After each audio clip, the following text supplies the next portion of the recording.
Okay, so we are in our second week of Advent, and last week we talked about hope and the importance of hope and how important it is that this is one of the qualities that we have to bring forth as the Christ principle is the voice of hope, especially in our world today. There's so many things that are going on that can really make us feel kind of hopeless. But we talked about last week, all this has to come out into the light of love, because love is that which will transform. So the power of hope. And so this week we're talking about love. I'm going to share some scriptures with you. The first ones, the first three are from Jesus. John 13:34, new commandment I give you, that you love one another, even as I have loved you.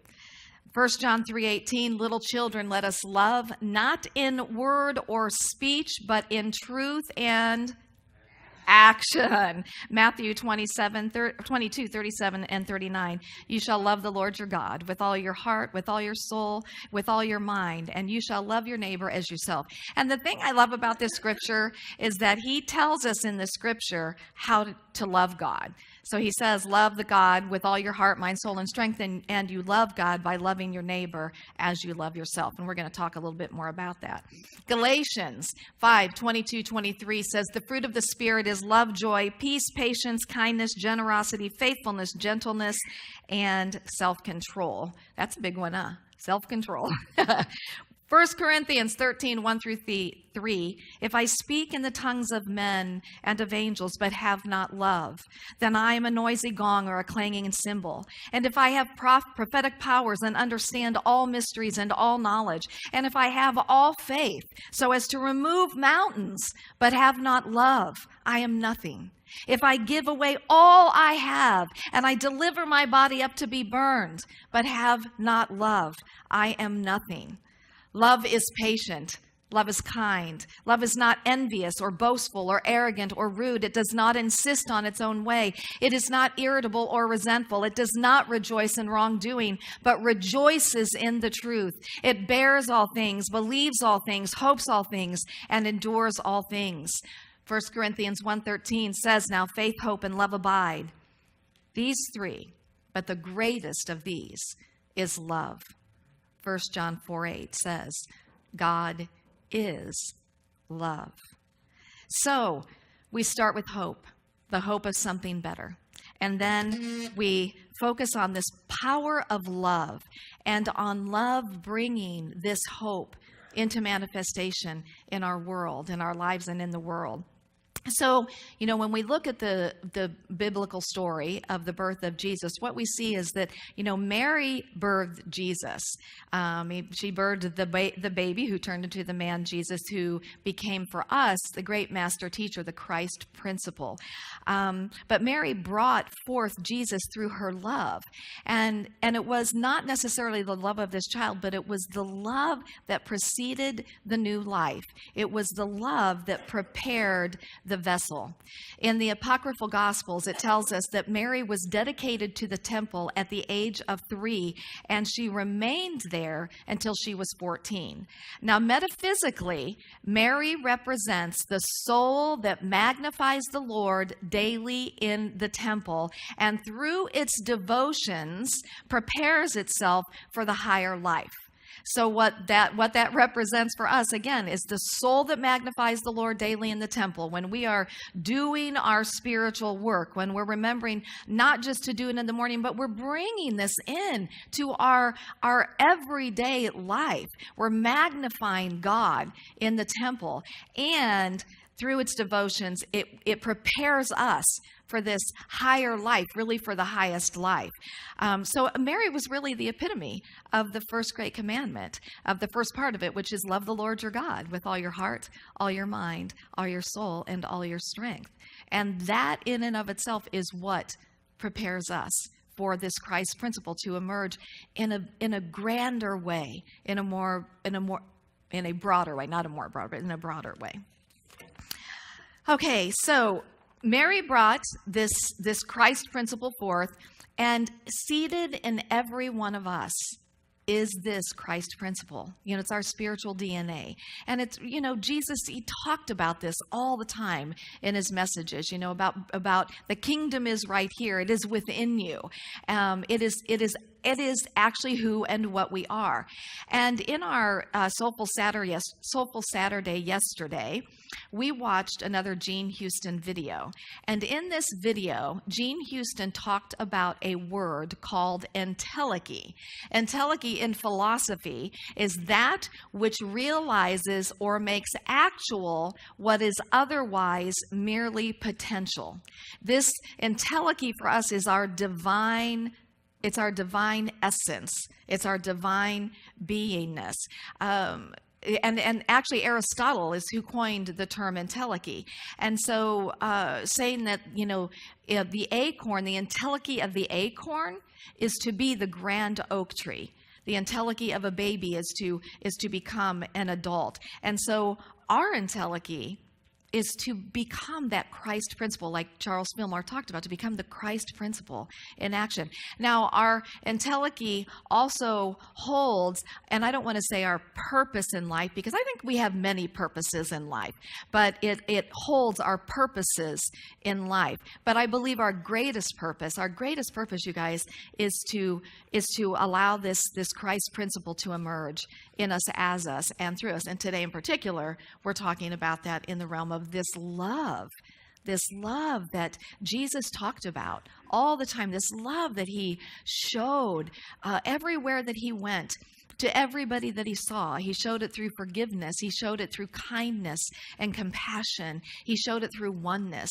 He showed it through parables that he would tell and stories that he would tell. He was always sharing this beautiful love that ultimately really comes down to oneness, that we are connected, that we are absolutely one. So we are going to do a little exercise at the end of this with our entelechy, and I've pretty much gone word for word with how Gene Houston did it. And so the scripture is, love the Lord your God and love your neighbor as yourself. As we do this exercise at the end, it is such a beautiful experience of feeling how purely and perfectly we are loved, that we are deeply seen. We are seen for our entire life experience, for what our life experience will be. And in all of that, we are purely and perfectly seen and loved. And I believe that as we experience that, we cannot help but move into loving ourselves. So we're going to move now to loving others. And of course, for me, loving others, I couldn't even begin to talk about love without bringing up Charles Fillmore, a co-founder of my very favorite definition of love. Charles says, love is the pure essence of being that binds together the whole human family. It is the power that joins and binds in divine harmony the universe and everything in it. It is the great harmonizing principle known to man. Paul Tillich says, love is the drive towards the unity of the separated. And author Adam Kahane says that love is the drive to reconnect and make whole that which has become or appears fragmented. Now, do you think that we have become fragmented in our world today? Absolutely. And that is like the place that we don't want to be. We want to be united. We want to be connected. We want to feel our oneness. And it's this power of love. It's not some airy-fairy idea. It's not the romantic idea of love. We are talking about agape love here. We're talking about the love of the divine. We're talking about that love that comes from someplace that is not just from our human mind, but it's from the ethers. It's from the love that we have been created out of. And it is that powerful that it can create harmony where there seems to not be harmony. But we have to be the expressions of that. We have to be the ones to bring that into the world. He goes on to say that divine love is impersonal, that it loves for the sake of loving, and it is not concerned with who or what it loves, nor is it concerned with the return of love. Wow. That's interesting, isn't it? Because that's not our human love, is it? We can be very conditioned in our human love. You know, you need to be showing up a certain way in order for me to love you. If you do this, I can love you. And if you don't love me back, I'm not going to love you. But he very clearly shares what this love is. It loves because it's its nature to do so. And then he goes on to say, love is an inner quality that sees good everywhere and in everybody, and it insists that all is good. And by refusing to see anything but good, it causes that quality finally to appear uppermost in itself and in all things. Yes. That is a high call, isn't it? That is a high call. To be able to even look at what's going on in our world today and to be able to call it good, to be able to see the good in it because it's there. And that is what love is. Love knows that love wins. Love knows, again, that these things have to come up and out into the light of love in order to be transformed. And so we continue from this place of love to claim it, to see it, to know it, to speak it, to share, again, that hope with the world. Emmett Fox, I love this, says there is no difficulty that enough love will not conquer. There is no disease that enough love will not heal. There is no door that enough love will not open. No gulf that enough love will not bridge. No wall that enough love will not throw down. And no error that enough love will not redeem. It makes no difference how deeply seated may be the trouble. It makes no difference how deeply seated the trouble, how hopeless the outlook, how muddled the tangle, how great the mistake. A sufficient realization of love will dissolve it all. And if you could love enough, you would be the happiest and most powerful person in the world. And he's not talking about ego power here, my friends. He's talking about the power, the sheer power that Jesus showed us that comes from this place of being centered and anchored in this love. It is so powerful and so amazing. How many of us like the Christmas movies? Been watching them? Yeah, it's really fun, isn't it, to watch Christmas movies around this time? And, you know, most of the Christmas movies are about the power of love, and they touch and they inspire us, and they do so because it resonates with the truth of our being. And we all feel good when we see that somebody's life has changed through the power of love. Yes? Yeah, absolutely. We look at movies and we see, you know, some of the characters like the Grinch and Scrooge, and, you know, they're these mean, conniving, grumpy beings that have lost their own self-love. And in losing that self-love, they have cut themselves off from the love of anything or anybody. But something or someone comes along, and what do? They see through the facade. They choose to see the good and know that that good is there, even though it is appearing otherwise, until that quality appears uppermost in itself. And that's the beautiful thing, is that when they were loved and they had that resonate within them, then it opened up their hearts. You know, I love, because the Grinch is like, his heart grew 10 sizes, you know, and it was all about somebody who was willing to see beyond the facade. Somebody on a sunny day, you go out to your car and you look at the window and you're seeing your reflection. But if you get up close to the car and close to the window, you can see inside the car, yes? Well, it's the same thing. It's recognizing that when we are willing to shift our focus, when we are willing to look deeper, that we will ultimately be able to see the good and the beauty of every individual. And it is life-changing. We've heard story after story after story about people who were there, where kindness and compassion were shown to them, and it totally changed their entire being, their entire life. A Course in Miracles tells us that the choice is always ours, whether we see somebody through the body's eyes or whether we see it's revealed to us through Christ's vision. And I don't know about you, but I really want to work more on that Christ vision so that I can start seeing people and situations through that on a regular basis. I want to share with you just a few short stories about just the power of love and kindness and compassion and oneness and connection. There was a police officer that had had come upon a couple who were drug addicts, and at that point they were taking drugs. And he noticed that the woman was very pregnant. And initially he was just like, what are you doing? And he was, really mad at this woman because she was taking drugs while she was pregnant. But something shifted in him. Something just came over him. And he started to see her as a person.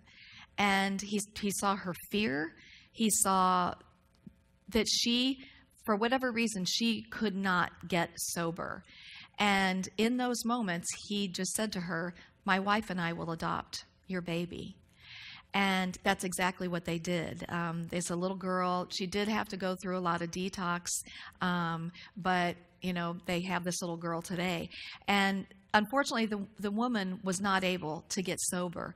But the difference that made for her, and she said, to have a police officer come along and move from that, this outer, he had his own facade, to connection and to oneness. And now she knows that her little girl, is in great hands. There's a man who saw a homeless man, and this, of course, has happened over and over, but I just happened to see this on Facebook, and he didn't have a coat, and he didn't have shoes. And this man went right over, and he took his coat off, gave him his coat, took his shoes off, gave him his shoes, and he gave him whatever cash that he had. And the homeless man, to watch the video, was just, because he felt such love. He felt seen. He felt that he mattered. And he himself was so humbled by this, but the person who was giving was also so humbled by this experience. A 6-year-old little boy who was autistic wanted to celebrate his birthday, but nobody came. And so his mom put it on Facebook, and within hours, dozens of firemen and policemen came to celebrate with him. And that was just an act of love. This railroad inspector overheard 2 teens making fun of this 75-year-old's house, and he knew he couldn't just sit and do nothing about it. So he got on Facebook and asked for volunteers, and over 95 people came to help repaint this 75-year-old man's house. Just an act of kindness, an act of love, an act of connection. And this woman, Carol Sukman from New York, bought a toy shop that was about to go bankrupt. And she took all the goods from the store and she donated them to children living in foster care. It's an act of love. And that's what we're called here to be. We are called here to allow this aspect of the Christ principle to emerge, to be birthed through us, and to, get out of our own heads, get out of our own minds. If you're feeling stressed, if you're feeling down, the best thing you can do is do something for somebody else. It actually becomes kind of a selfish thing because it helps us when we're expressing that. But just to go through your day and be in the awareness of really seeing the people that you're around, really taking the time to look in their eyes and connecting with them and saying hello, to strangers, and being that person who is willing to step out of your comfort zone and offer help where maybe you didn't offer help, in the past. Now, in your bulletin, you have a couple inserts. One is by James Dillett Freeman. James Dillett Freeman was a Unity author and poet laureate. He just is an amazing, amazing man. And I believe what James Dillett Freeman shares here really gives us some guidelines on how to show up as love. He says to love is to find happiness in making others happy. It is to understand what others think and feel and need. It is to say and do the things that make them eager to be with us, and to do these things not for effect, but because it is natural for us to do them. It is to know the imperfections of others, yet see them perfect. It is to know their weaknesses, yet see them strong, and because of our vision and our faith, to make them stronger than they are. It is to accept others as they are, and when they fail our aspirations for them or spurn our outstretched hands, to keep open the doors of our hearts It is to appreciate the importance of others and to help them appreciate their own importance. It is to grow into the hearts of others and to become a part of their lives, yet not bind their hearts or circumscribe their lives. It is to lose ourselves in something greater than ourselves, as a small spark loses itself in other sparks and becomes a star. When we are in love with an idea, a person, people, God, we walk on the pinnacles of life. We are lifted out of ourselves and become something more than we have ever been before. The river runs into the sea and its waters mingle with the waters of the sea. The sea is not the river and the river is not the sea, yet who can separate one from the other? O God of love, you are the sea, and we are a river flowing to the sea. Who shall say which is the river and which is the sea? You are a flame, and we are steel tempered in the flame. Who shall say which is the steel and which is the flame? You are fulfillment, and we are desire. Who shall say which is desire and which is the fulfillment? You are spirit, and we are flesh. Who shall say which is the flesh and which is spirit? This is the mystery and miracle of love, that we are separate, yet we are one. And the heart, although it must overlap eternity, will find its own. Isn't that beautiful? So we are going to do a little meditative exercise here. And as I said, this is verbatim, almost verbatim, of what Jean Houston shared. And this is for us to get in touch with our entelechy. And reminding you again that our entelechy, she likes to think of this as our great, great friend. This greater, it's almost as though it is your higher self. It is a more expanded version of your human self, and that it is always here for us. And so what I'm going to ask you to do is to put your hands like this. And then I'm going to ask us to close our eyes so we can all just have this experience. And as we do this, and as we're holding our hands in front of us, I want to invite you to vividly imagine that standing in front of you is this entelechy, your high self, your essential being, this great universal friend who is uniquely here for you, that is here to give you access to your higher purpose. Feel and sense this great friend. It is almost as if it is yourself with thousands of years that you have had to develop. Looking upon you with so much love, deep cherishing, nurturing. It looks upon you knowing your foibles, your tragedies, your glories, your possibilities, and is loving you absolutely. You feel yourself being so deeply seen, encouraged, empowered, deeply known, completely loved by this great friend, by this essential self. And you feel yourself being called forth to the greatness that you contain, nurtured to the possibilities that have always been right here for you. Feel and know yourself to be part of the divine unfolding in this world today. A God being incarnate in time and space, directed, seen, befriended by the essential one that we now call our great friend. Feel the nurturing, the empowerment, the encouragement, the deep loving. Receive this great loving and empowerment now. Feel yourself receiving this from your entelechy.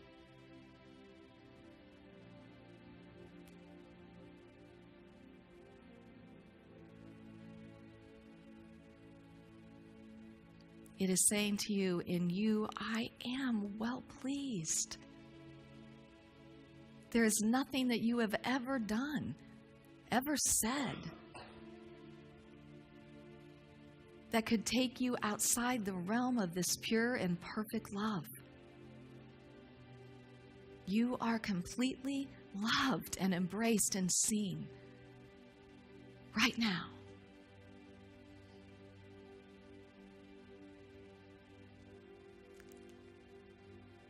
And now this entelechy desires for you to experience yourself as your entelechy, as your expanded self. So imagine that you just turn around 180 degrees and now you become your entelechy looking upon your human self. And feel this entelechy as the love that is pouring into you, as the empowerment, as the invoking and the evoking, the encouragement of your human self. Know what it is to be the great friend. Know what it is to feel that you are empowering and encouraging and deepening your human self. And what a joy that is.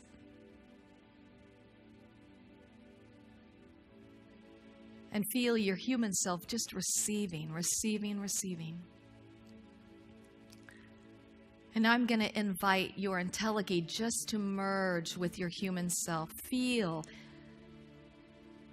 this energy just moving into your body, although it cannot be contained because it's so much greater than your body. Feel this friend with you as a deep, deep friend for life. A friend that will accompany you, that will help you, that will inspire and nurture and co-create and guide you. Feel yourself being so deeply known, empowered, seen, encouraged, called forth. You are now in the possibility of this great, ongoing, evolutionary friendship.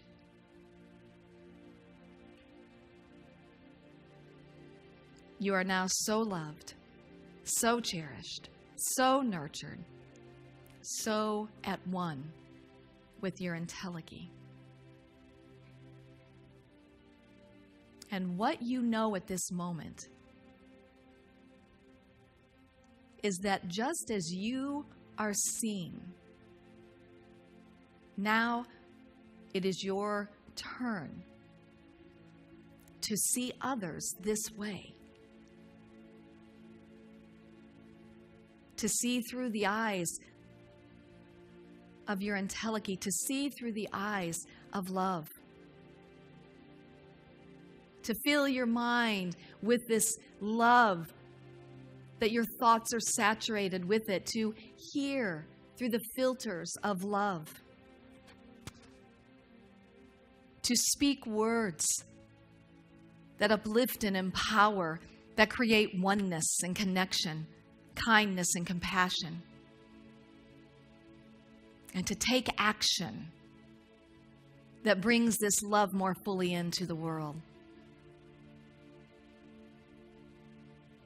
To feel this love emanating from your heart space as a vibration, as an energy that goes well beyond your physical body.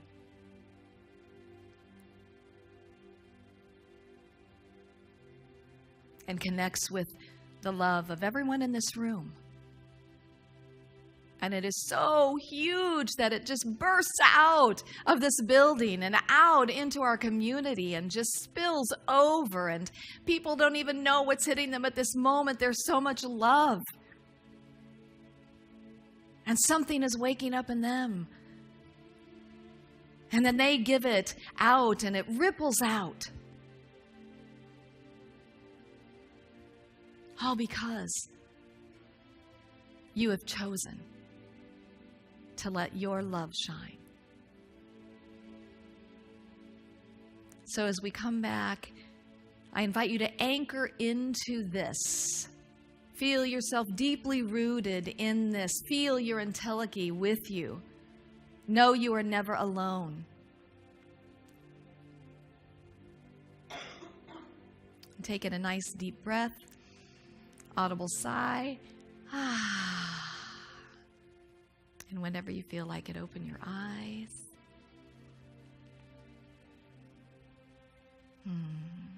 That feels so good. We all loved it yesterday. We were just, it was so beautiful.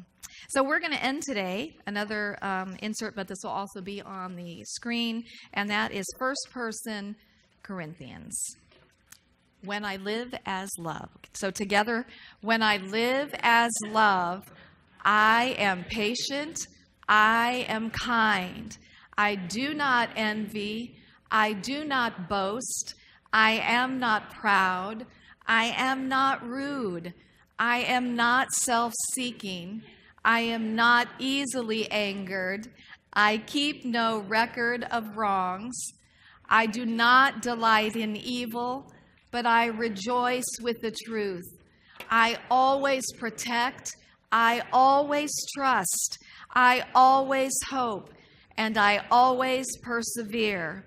When I live as the love that I am, love never fails. And so it is, and so it shall be. And namaste. Namaste.